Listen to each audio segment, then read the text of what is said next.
پوری دنیا کے علماء سے پوچھو، مصر کے مولویوں سے بھی پوچھ لو، گستاخ رسول کی بتیاں جلنے میں ایذائے رسول ہے کہ نہیں؟ کیوں جی علماء بیٹھے، کیوں جی شاید کہ حضور کے گستاخ کی جو بتیاں جلائے اس میں رسول اللہ کو تکلیف ہے یا نہیں؟ تو جب ایذائے رسول ہے اور جو ایذا رسول اللہ کو دینے کے لیے جا رہے ہیں تم ان کے ساتھ کھڑے ہو،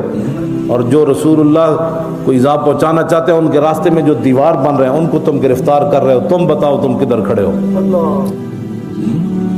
اللہ نے تو اس بات کو صحابہ صرف کھانا کھا کر حضور کے گھر بیٹھے اور باتیں کی، باتیں صحابہ نے چگلیاں تو نہیں کی، وہاں حضور کی شان ہی بیان کی، لیکن حضور ایک بار اندر گئے گھر میں، پھر باہر نکلے کہ بھئی ابھی یہ گئے نہیں۔ اتنی بات جو رسول اللہ کے دل میں آئی تو اللہ نے قرآن کی آیت نازل فرما دی، ان ذالکم کان یؤذی النبی، فرمایا میرے نبی ایک بار جب اندر دیکھ کر تمہیں باہر نکلے تو میرے نبی کو ایذا ہوئی، کیوں تم نے میرے نبی کے گھر بیٹھ کر باتیں کی؟ ولا مستانسین لحدیث، آج کے بعد میرے نبی کے گھر کھانا کھا کے بات کرنے کی اجازت نہیں۔ تمہیں پتہ ہے کتنا حساس مسئلہ ہے؟ صحابہ کو رب نے یہ بات فرمائی اور تم 1400 سال کے بعد ایک مرتد جو مرتد اعظم ہے اس دور کا، سب سے بڑا مرتد گستاخ رسول، جس نے حضور کی عزت کے قانون کو کالا کہا اور اس کا نطفہ حرام جو ہے وہ بھی یہ کہتا ہے کہ یہ غیر انسانی قانون ہے، تم ان کی حفاظت کے لیے کفر کو خوش کرنا چاہتے ہو تو پھر یہ ایجنسیاں نوٹ کر لیں، تم کفر اور یہود و نصارہ کو راضی کرو، ہم اپنے محبوب کو راضی کرنے کے لیے ہر وقت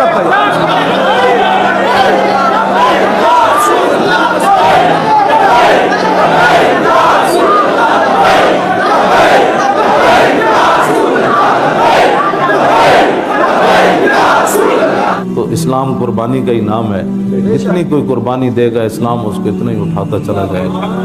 اسلام قرض تے رکھتا کوئی نہیں، ہاں جی ہاں،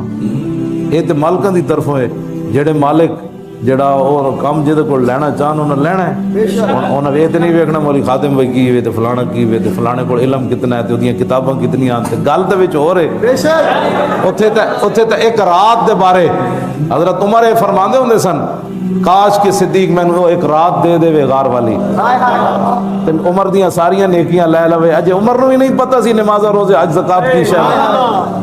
بلکہ آپ دے دور خلافت ہے جملہ تے اودے نال بھی بھاری ہے، کس نے آپ دے دور خلافت کیا کہ عمر صدیق نال افضل ہے، تے آپ نے تاریخی جملہ فرمایا، حضرت عمر نے فرمایا لیلۃ ابی بکر خیر من آل عمر،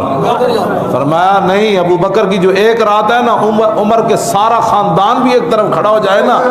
پھر بھی وہ رات افضل اور اعلیٰ ہے۔ اس رات صدیق اکبر نے حضور کا پہرا دیا،